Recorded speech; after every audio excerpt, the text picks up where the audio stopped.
Queridos, nós estamos na nossa quinta escatológica e hoje é a terceira quinta, correto? É isso mesmo? É a terceira quinta escatológica. Na primeira quinta escatológica nós vimos sobre o que é escatologia e na segunda nós estudamos a origem da escatologia. E hoje nós vamos procurar fazer um resumo das duas primeiras quintas para poder a gente desenvolver esse conteúdo. E a ideia é trazer algo muito superficial sobre escatologia na última quinta de cada mês. Então, toda última quinta nós estaremos aqui trazendo, né, algo um pouco superficial, não é nada muito profundo sobre esse assunto, escatologia. E a ideia é justamente começar de Gênesis, né, e observar alguns pontos importantes de Gênesis do Éden até o estado eterno. Então, nós vamos tirar um caminho um pouco raso, nada muito profundo, para a gente poder entender um pouco desse assunto de escatologia. Tudo bem até aqui? Você lembra das duas primeiras quintas? Quem estava aqui na primeira quinta? Beleza. Quem estava na segunda? Pronto. Quem está aqui hoje? Eita, a gente também não, né? Pois bem, amados. Então, vamos aqui. Esse foi o título da primeira quinta escatológica, que nós abordamos o que é escatologia. Então, como eu falei antes, eu vou trazer aqui um resumo das duas primeiras quintas e daí nós vamos nós vamos prosseguir com o assunto. Então, o que é escatologia?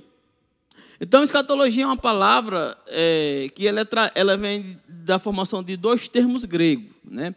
Escatologia é formada por dois termos gregos. O primeiro termo é esse termo aqui, skatos. E skatos significa último ou últimas coisas. E o segundo termo é o termo logos, que significa estudo. Então, essas duas palavras gregas é que formam a palavra escatologia. Então, a primeira palavra significa o quê? Último ou o quê? A primeira palavra é escatos. E logos significa o quê? Estudo. Então, juntando os dois termos, escatologia é o quê? É o estudo das últimas coisas ou o estudo das coisas futuras. Isso é o conteúdo abordado, o tema abordado na primeira quinta escatológica.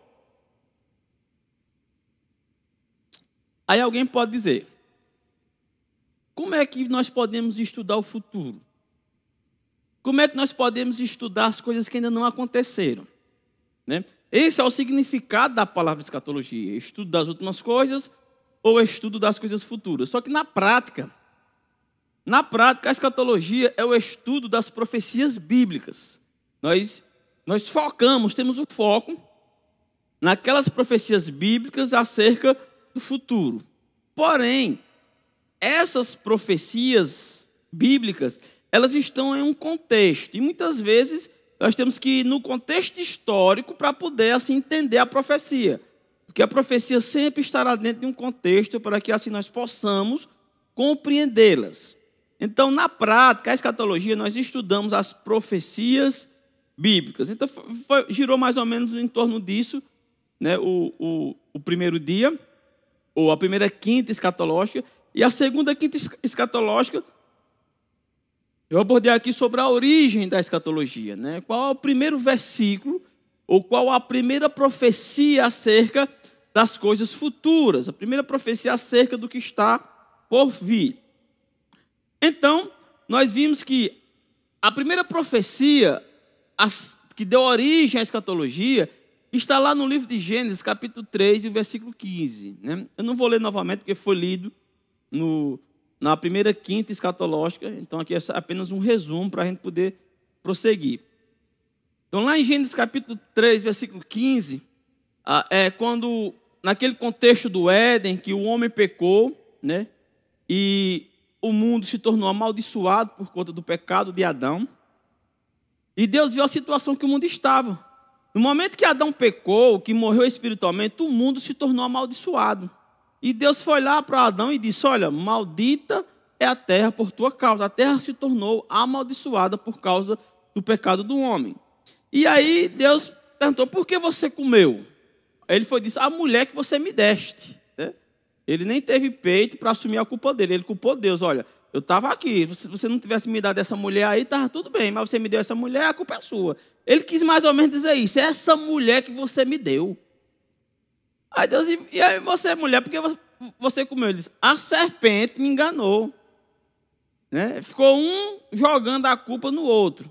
E aí Deus trouxe um juiz ali e disse para a serpente que um descendente da mulher iria pisar a cabeça da serpente. E como nós vimos anteriormente, a cabeça da serpente simboliza o reino, governo, autoridade.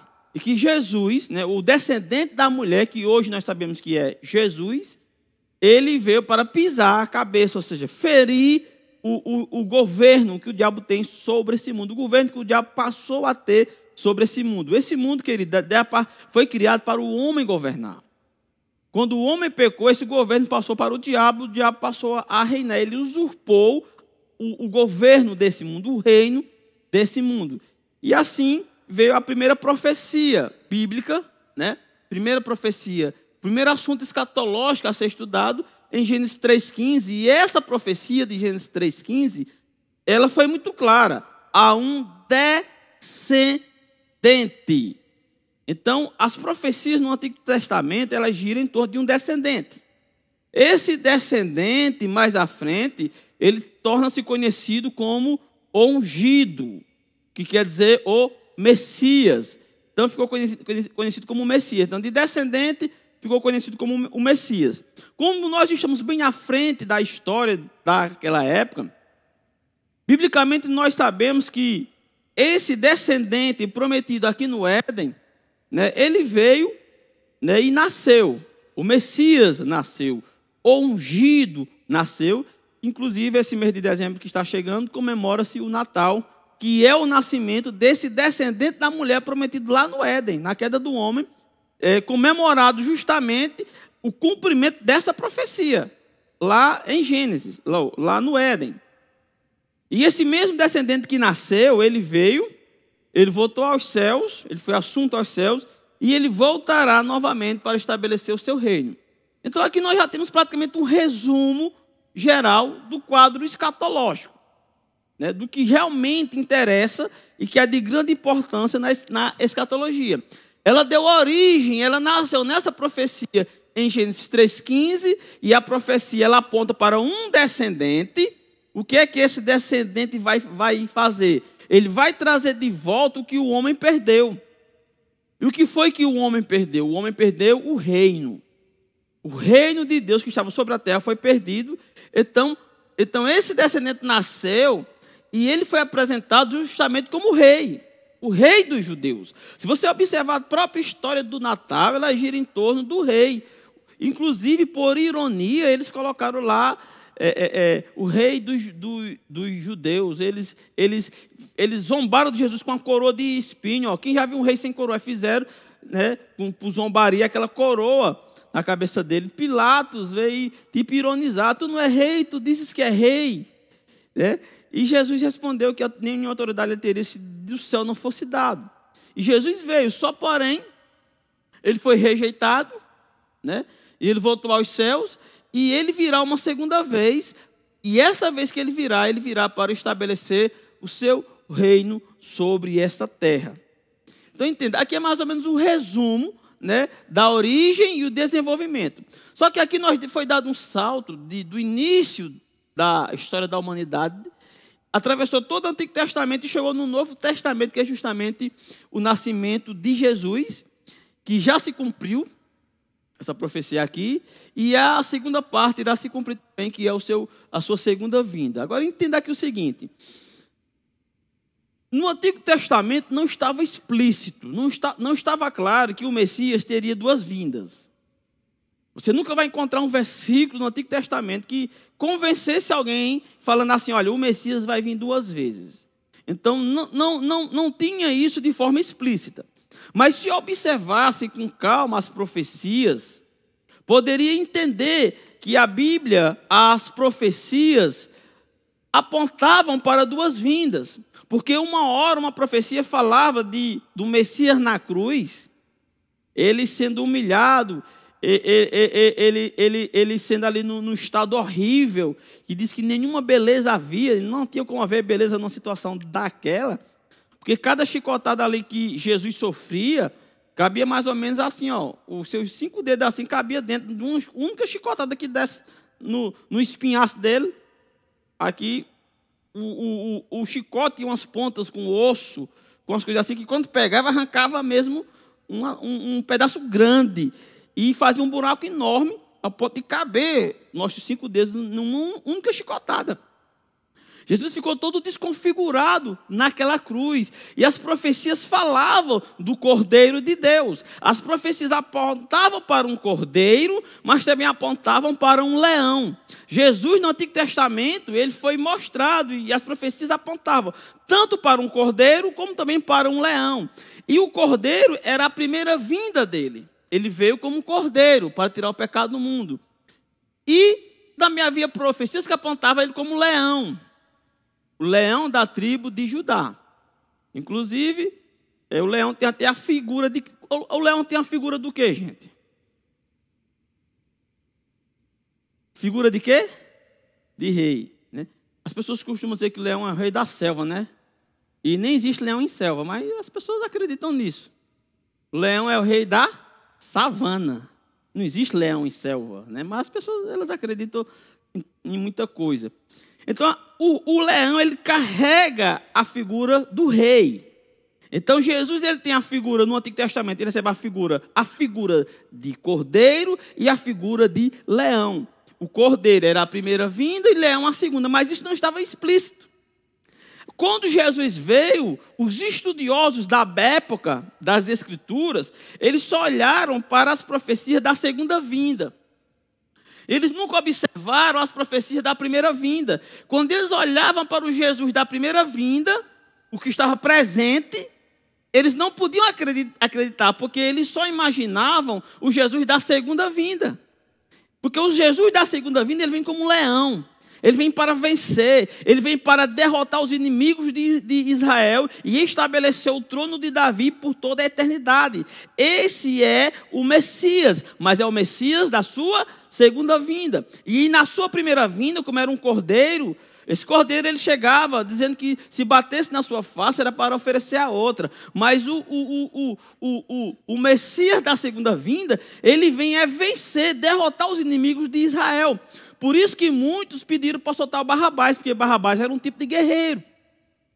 Barrabás era ali um perturbador, ele era uma pessoa valente que estava ali para usar a espada. E Jesus pedindo para dar a outra face. Eles não entenderam, eles não enxergavam. Não tinham como eles aceitar, eles enxergar Jesus como Messias, se as profecias que eles estavam observando eram da sua segunda vinda e não da primeira. Mas não estava claro que eram duas vindas. Mas se observasse com cuidado, dava para notar que as profecias falavam de duas vindas, dois eventos distintos do Messias. Você está compreendendo isso? Pronto. Então aqui nós estamos mais ou menos aqui até resumido um pouco a história geral. Pois bem, eu usei esse versículo, eu acho que não sei se usei nas duas primeiras quintas, mas ele é muito usado para trazer aqui algo muito interessante sobre o plano de Deus. Isaías 46, versículo 9 e 10 diz o seguinte, versículo 9. Lembrai-vos das coisas passadas desde a antiguidade, que eu sou Deus e não há outro Deus, não há outro semelhante a mim, que anuncio o fim desde o princípio e desde a antiguidade as coisas que ainda não sucederam. Que digo, meu conselho será firme e farei o quê? Toda a minha vontade. Então, eu abordei também esse versículo, né, na última quinta escatológica, que Deus ele tem uma vontade. Você lembra com essa vontade? Saber se você é bom de memória agora. Deus tem uma vontade, Deus tem um plano. Qual é o plano de Deus? Estabelecer o reino dos céus na terra. Esse é o plano de Deus. esse plano, ele já cumpriu em algum momento da história? Ele cumpriu, sim ou não? Ele cumpriu no Éden. No Éden, o reino de Deus estava estabelecido sobre a terra. E estava tão do jeito que Deus ele vinha se relacionar com o homem face a face aqui na terra. Está claro lá que quando Deus apareceu, Adão fugiu da sua face. Ele se escondeu da presença de Deus. Ele se escondeu da face de Deus. Então o reino de Deus ele foi estabelecido sobre essa terra. E quando o homem pecou, ele desligou os céus da terra. Então esse daqui é o plano de Deus. Se você observar aqui o versículo deixa claro, ó, meu conselho será firme, farei toda a minha vontade. E qual é a vontade de Deus? É que o reino dos céus seja estabelecido na terra. E que a terra seja igual o céu é. Essa é a vontade de Deus, ligar o céu e a terra. É até o princípio que eu encerrei a ministração do Pai Nosso. Jesus ensinou a orar a vontade de Deus. Pai nosso que estás no céu, santificado seja o teu nome. Venha a nós o teu reino e seja feita a tua vontade, assim na terra como no céu. Então a vontade de Deus é que os céus estejam na terra e que a terra seja igual ao céu. Então isso aqui é o que nós chamamos de o programa do reino, que é o grande plano de Deus. E Isaías, o versículo está muito claro. Deus fará toda a sua vontade. Mas o interessante é que Deus ele anuncia o fim desde o seu princípio. Desde o início, Deus já anuncia o fim. É como a Bíblia fala que Jesus ele é o alfa e o ômega. Ou seja, ele é o início e ele também é o quê? O fim. E tanto ele é o início como ele é o fim.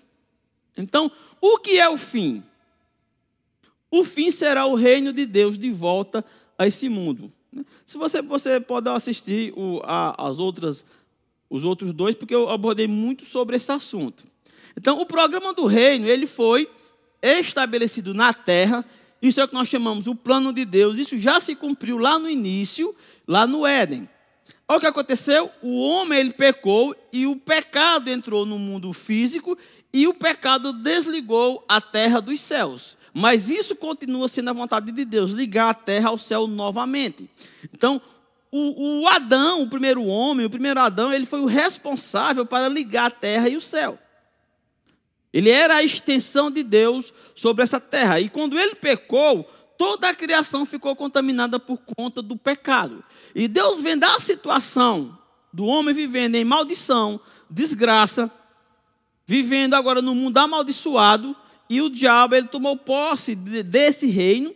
Aí aqui Deus ele anunciou a profecia do descendente, Gênesis 3,15. O descendente da mulher vai pisar a cabeça da serpente. E a cabeça significa justamente o governo, o reino. Então, aqui foi a profecia, que no fim, o que é o fim? O fim é o descendente da mulher, ele trazendo de volta para a terra o reino que foi perdido no início. O que é o fim? É quando o início estará de volta. Você já imaginou se o homem nunca tivesse pecado? Você já imaginou como seria? É assim que vai ser o fim. É como se Adão realmente não tivesse pecado. É assim que vai ser a eternidade. Então, aqui, no início, Deus, ele apontou para o fim de tudo, que é quando o reino dos céus estará estabelecido na terra e Deus cumprirá toda a sua vontade. Deus não mudou seu plano original. O pecado do homem não mudou o planejamento de Deus, aquilo que Deus queria estabelecer. O pecado de Adão não alterou e não mudou esse plano de Deus. Aqui em 1 Coríntios, no capítulo 15, versículo 45 a 49 diz: pois assim está escrito, o primeiro homem, quem foi o primeiro homem, gente? Adão, ele foi o primeiro homem. O primeiro homem, Adão, foi feito alma vivente. O último Adão, porém, ele é espírito vivificante. Então entenda, existiu um primeiro Adão e também veio um segundo Adão. E a Bíblia começa a fazer uma comparação entre esses dois. Verso 46 diz: mas não é primeiro o espiritual e sim o natural. Depois o espiritual. O primeiro homem formado da terra é terreno. O segundo homem é do céu.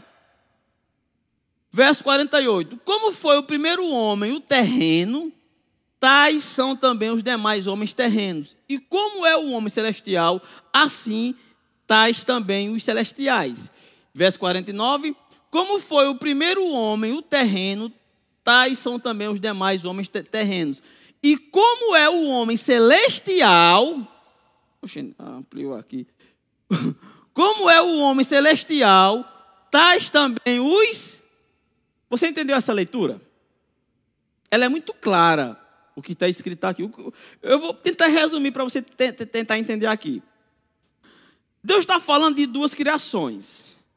Uma criação no primeiro Adão, que é humano, e uma segunda criação em Jesus, que é o segundo Adão. Então, o primeiro Adão, o segundo Adão. A palavra Adão significa homem. O primeiro homem, Adão, o segundo homem, Jesus. Então, houve toda uma criação. Como Adão pecou, todos se tornaram pecadores igual a Adão. Por conta da natureza pecaminosa. Todos também se tornaram porque todos pecaram. Aí veio Jesus para desfazer todo o erro que teve no primeiro Adão. Jesus vem como um segundo Adão, e olha como o versículo é claro aqui, ó. Como foi o primeiro homem, o terreno, tais são tais os demais homens terrenos. E como é o homem celestial, tais também os celestiais. Entenda? Deus fez uma criação em Adão e uma segunda criação em Cristo. O mundo hoje existe essas duas espécies de seres. Os que ainda vivem na natureza de Adão e os que vivem segundo a natureza de Cristo. Quem aqui já aceitou Jesus como Senhor e Salvador? Levanta a mão. Você já fez essa decisão? A Bíblia diz que quando alguém está em Cristo, ele é o quê? Ele é uma nova... Isso, eu gosto da versão que diz nova criação. Quem aceita, no dia que você aceitou a Jesus, você se tornou uma nova criação. A Bíblia diz isso. Isso quer dizer o quê? Que você foi recriado segundo Cristo, para ter a natureza de Deus. Então, entenda. Antes de aceitar Jesus, quem não aceitou a Jesus, ele tem a natureza segundo o primeiro Adão. Mas quem aceita Jesus, ele passa a ter agora uma segunda natureza segundo Cristo. Porque o versículo deixa muito claro, ó, como o primeiro homem é terreno, tais são também os demais homens terrenos. E como é o homem celestial, tais também os celestiais. Então nós temos no nosso espírito recriado a mesma natureza de Deus, a mesma natureza que Jesus tem, nós temos no nosso espírito, porque ele foi recriado segundo Deus. Por isso que a Bíblia diz que nós nascemos do Espírito. Jesus disse que quem não nascer da água e do Espírito não pode fazer o quê? Não pode o quê? Quem não nascer da água e do Espírito não pode o quê? Entrar no reino de Deus. Entenda, fazer parte do reino de Deus não é tipo uma associação de clube que alguém chega lá e faz uma inscrição. No reino de Deus nós nascemos nele. Entende? Nós nos tornamos cidadãos do reino dos céus. Porque nós nascemos nesse reino. E nós passamos a ter a natureza do próprio rei nesse reino. Você está compreendendo isso? Então a Bíblia deixa bem claro essas duas criações. Ou seja, quando Deus viu a situação de Adão, a situação de natureza decaída, a natureza do pecado, Deus fez aí a promessa do descendente. E esse descendente iria trazer de volta o que o homem perdeu. O homem perdeu o reino de Deus, ele perdeu a natureza de Deus no seu espírito. O interessante é que esse plano de redenção, ele se cumpriu parcialmente. O plano da redenção, ele não se cumpriu na sua totalidade, ele se cumpriu parcial. Por quê? Porque nós temos a natureza de Deus somente no nosso espírito. Mas no dia do arrebatamento, nós teremos a natureza de Deus no espírito, na alma e no nosso corpo. E nós chegaremos à estatura perfeita de Cristo. Gente, será maravilhoso o dia do arrebatamento. Então, no dia do arrebatamento, nós chegaremos ao estado de perfeição. Hoje não, nós somos imperfeitos por conta da nossa natureza carnal. Mas a nossa natureza espiritual, ela já é perfeita e ela já é segundo a imagem, e nós já fomos feitos à justiça de Deus em Cristo Jesus, em espírito. Por isso nós fomos recriados.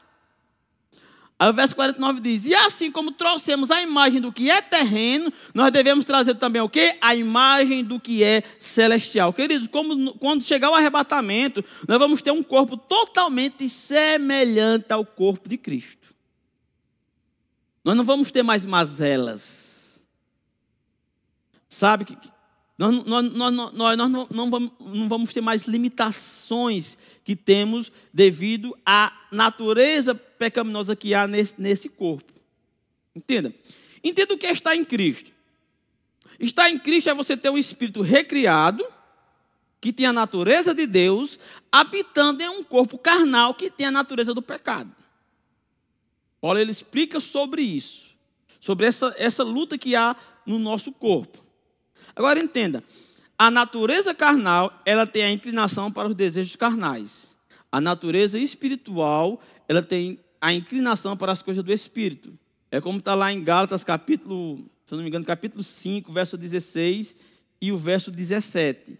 A inclinação da carne é para o pecado e a inclinação do Espírito é para a vida. Nós, como crentes, nós temos a natureza segundo Deus, que deve frear essa natureza carnal, mas não vou entrar aqui nesse assunto. Agora, só entenda isso, que assim como nós trouxemos a imagem do que é terreno, por que é que as pessoas elas têm certeza que são pecadores? Porque elas têm essa consciência da natureza caída de Adão. Mas uma vez que nós aceitamos Jesus como Senhor e Salvador, nós não podemos mais ter uma mentalidade de pecador. Nós temos que ter agora a mentalidade da justiça de Deus em nossa vida. Porque nós vamos trazer sim essa imagem. Deixa eu adiantar aqui. Então, entenda. Então, o programa do reino, ele agora gira em torno da profecia acerca do descendente, que é a origem da escatologia. Nasceu aí. Então, tudo aponta para o fim, que é o reino de volta. Então, nesse intervalo aqui, vem o que nós chamamos de dispensações. A nossa escatologia, ela é uma escatologia dispensacionalista. O que é isso? Nós entendemos que a história da humanidade ela é dividida em 7 dispensações. A primeira dispensação, o reino de Deus estava, por conta do pecado, a terra se desligou dos céus, mas veio a promessa que por meio de um descendente, esse reino iria voltar novamente para a terra.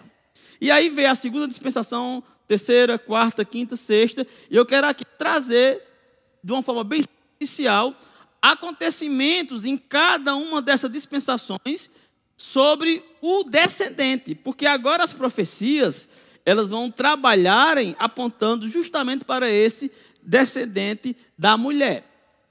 Então, vamos observar aqui algumas profecias acerca do descendente.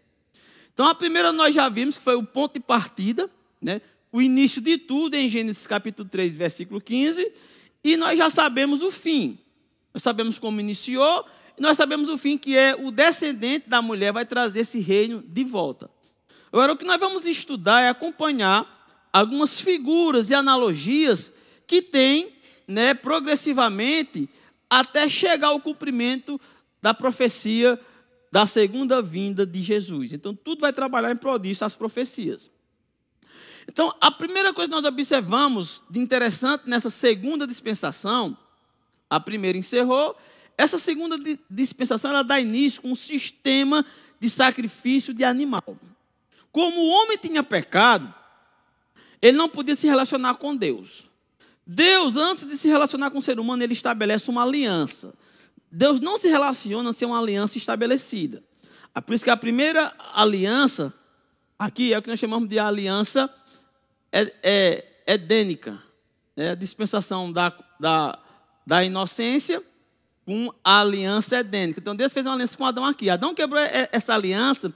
Deus fez uma outra aliança nessa segunda dispensação, que é a aliança adâmica. Nessa aliança adâmica, deu início o sistema de sacrifício. Isso eu falei também na outra quinta passada. Eu até mostrei esses 2 versículos. Gênesis 3, 21 e Apocalipse capítulo 13, versículo 8, falam desse animal que foi morto. Gênesis não diz qual foi o animal, mas em Apocalipse diz qual foi o animal, o Cordeiro de Deus, que foi morto desde a criação do mundo. Desde o início do mundo, esse Cordeiro, ele foi morto. Então, na segunda dispensação, nós já encontramos uma aliança que Deus fez, e nessa aliança, o homem ele iria derramar sangue de animal para cobrir seu pecado. Entenda? Foi Deus quem estabeleceu esse sistema de sacrifício. O animal ele é morto para que o sangue do animal ele possa cobrir o pecado do homem. Por isso que mais na frente, quando nós chegamos aqui na terceira dispensação, é quando Deus permite o homem a comer carne. O homem não comia carne.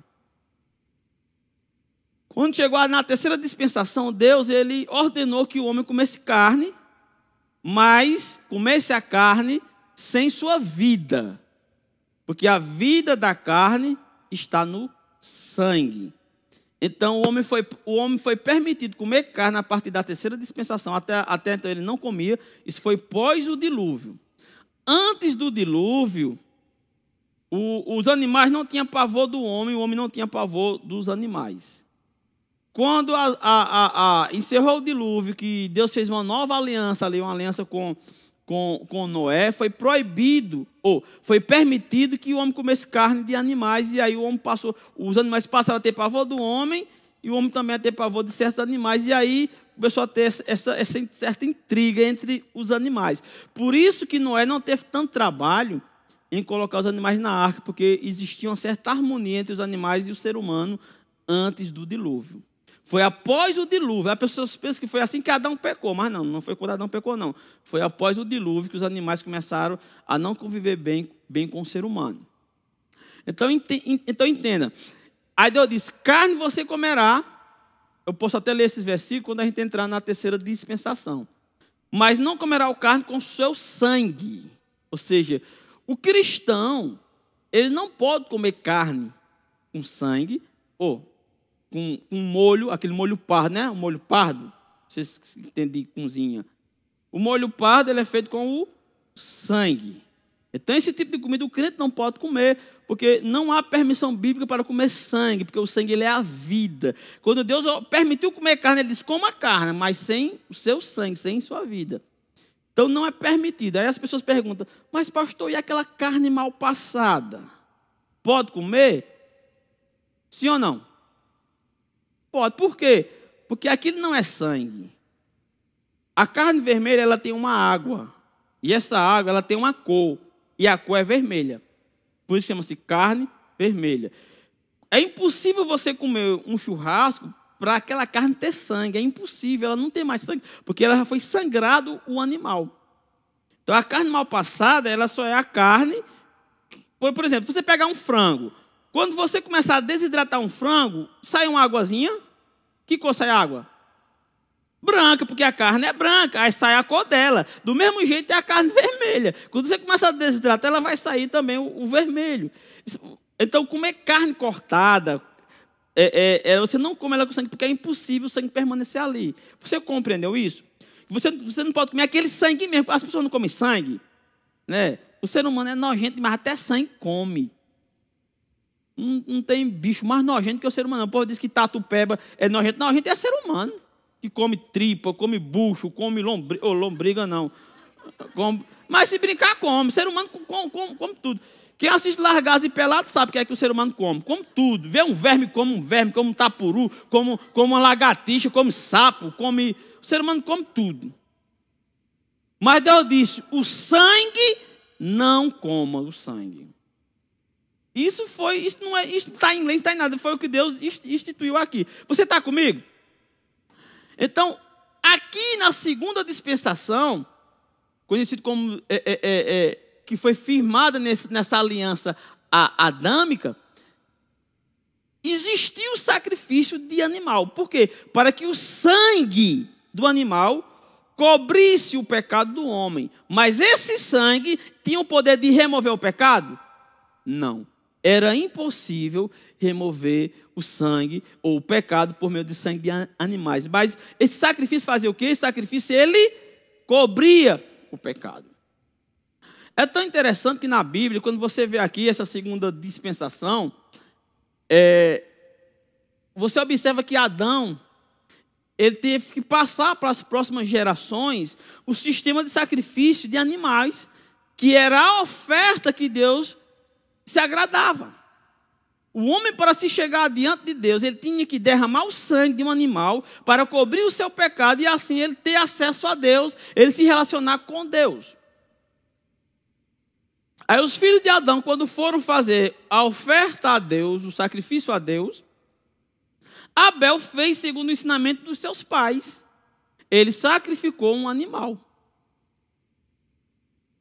Mas Caim não. Caim, ele quis inventar a roda. Dessas pessoas que eles querem inventar, né? A igreja tem suas normas, tem seus ensinamentos, está tudo bem estruturado. Aí sempre vem alguém que ele quer reinventar a roda. Ele quer vir com a revelação que ninguém tem a revelação, só a pessoa quem tem a revelação. Esse é o Caim. Ele chegou lá inovando lá com fruto, e pegou o pior fruto que tinha. Aí quando a Bíblia revela, a Bíblia diz que Deus, ele se agradou de Abel e da sua oferta. Por que Deus se agradou de Abel? Porque Abel trouxe o melhor cordeiro. E por que Deus se agradou da oferta? Porque Abel trouxe o sacrifício de sangue. Quando vem Caim, Deus não se agrada nem de Caim e nem da sua oferta. Isso está muito claro lá na Bíblia, na história deles. Agora imagine uma coisa. Se Caim tivesse trazido os melhores frutos, o fruto com mais excelência da terra, Deus iria se agradar de Caim, mas ele iria rejeitar a sua oferta. Porque a oferta deveria ser um sacrifício de animal. Você está entendendo isso? Então, na segunda dispensação, que ela é estabelecida nessa aliança adâmica, deu início o sacrifício de animais, o sistema sacrificial, para cobrir o pecado, que era o grande problema que o homem tinha. Você compreendeu até aqui? Pronto. Veja, isso é muito superficial e muito raso. Se a gente fosse tirar tempo para estudar isso daqui, você vê tanta coisa interessante tem. Mas, infelizmente, nós não temos tanto tempo assim. Amém? Aí vem, sim, a terceira dispensação, que é a dispensação do governo humano, né, no qual ela deu origem na aliança noética. Então, Noé deu início a essa dispensação. Essa dispensação e a essa aliança. Lá em Gênesis capítulo 8, versículo 20, fala que quando Noé saiu da arca, a primeira coisa que Noé fez, sabe, foi a primeira coisa que Noé fez ao sair da arca? Está aqui ó, em Gênesis capítulo 8, versículo 20. Sabe qual foi a primeira coisa que ele fez? Adivinha? Ele fez o quê? Ele fez o sacrifício de sangue, que é o sistema sacrificial que Deus ensinou na queda do homem, porque o homem fez, foi que o homem fez? O homem fez justiça própria.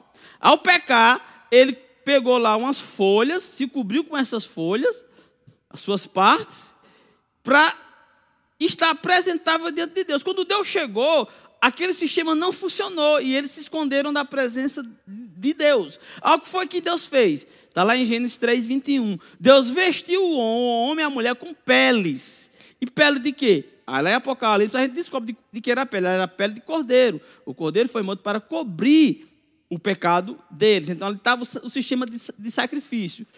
De Caim e Abel seguiu os ensinamentos. Quando chegou na terceira dispensação, o Noé, ele seguiu os ensinamentos que Deus passou a Adão, o sistema de sacrifício de animais. Por isso que quando Noé saiu, a primeira coisa que quando Noé saiu da arca, que as águas baixaram, Noé fez o sacrifício de animais. Ele matou animais e a Bíblia diz que Deus sentiu aquilo dali como um aroma suave e Deus aceitou aquele sacrifício. Agora entenda, esse sistema de sacrifício, na segunda e terceira dispensação, eles apontam para a primeira vinda do descendente da mulher.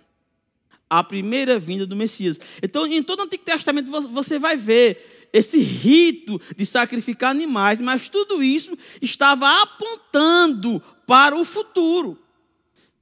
E esse futuro seria Jesus, o Cordeiro de Deus, que iria tirar o pecado do mundo. É tão interessante que quando chegamos na quarta dispensação, essa quarta dispensação ela tem como base a aliança abraâmica. E uma das histórias bem interessantes na aliança abraâmica, e você vai ver, é essa passagem que Abraão vai sacrificar Isaac. Deus pediu para Abraão sacrificar quem?